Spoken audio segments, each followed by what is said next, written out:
இந்த ஸ்கூலில் தான் படித்தேன். So now we are going towards our prayer centre.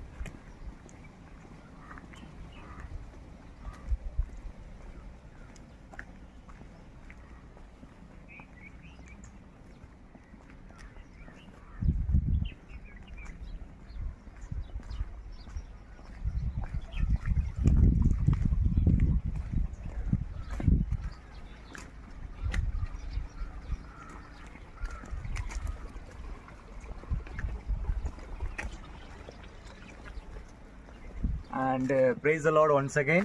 எல்லாருக்கும் இயேசுவின் நாமத்தினாலே வாழ்த்துறேன். ஊட்டியில் ஆண்டவர் நமக்குன்னு ஒரு ப்ரேயர் சென்டர் கொடுத்துருக்கான்னு சொன்னலையா? Everybody I welcome you to our new prayer centre. அங்கே காமிக்கணும் என்ன praise the Lord. எங்கே யூனிஃபார்மில் ஒன்றும் இல்லையா? எங்கே யூனிஃபார்மில் இருக்கீங்க? இல்லை, ஒர்க் பண்ணிட்டு இருந்தேன்னா. அப்படியா? கொஞ்சம் எல்லாம் எடுத்து சரி சரி வாங்க.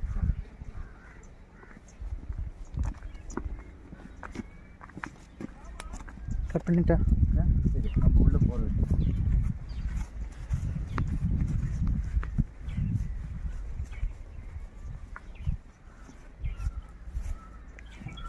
So this is our new prayer centre.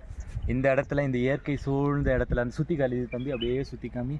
இந்த இயற்கை சூழ்நிலையில் ஆண்டவர் நமக்கு ஒரு அழகான ப்ரேயர் சென்டரை கொடுத்துருக்காரு.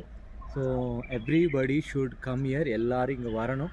வந்து இந்த ப்ரேயர் சென்டரில் நம்ம யாவரும் சேர்ந்து ஆண்டவரை ஜெபிக்க போகிறோம், துதிக்க போகிறோம். இந்த இயற்கையான இடத்துல சுத்தமான காற்று, சுத்தமான குடிநீர், அது மாத்திரமல்ல ஆண்டவர் இடத்துல ஜெபிக்க சரியான இடமா தேவன் நமக்கு கொடுத்துருக்காரு. ஓகே, ஸோ ஒருவேளை இந்த மாதம் வர தவறினவர்கள் அடுத்த மாதம் ஜூலையில் 3rd வீக், ஒவ்வொரு மாதமும் 3rd வீக் 3rd சாட்டர்டே இந்த இடத்துல ஜெபம் நடக்கும். ஒருவேளை இதை பார்த்து கொண்டு இருந்தீங்கன்னா ஒவ்வொரு மாதம் 3rd சாட்டர்டே இங்கே ஜெபம் நடக்கும். Don't miss it. I am expecting you. Okay, so pray for me. God bless you. God bless you. Cut பண்ணியிருக்கேன்.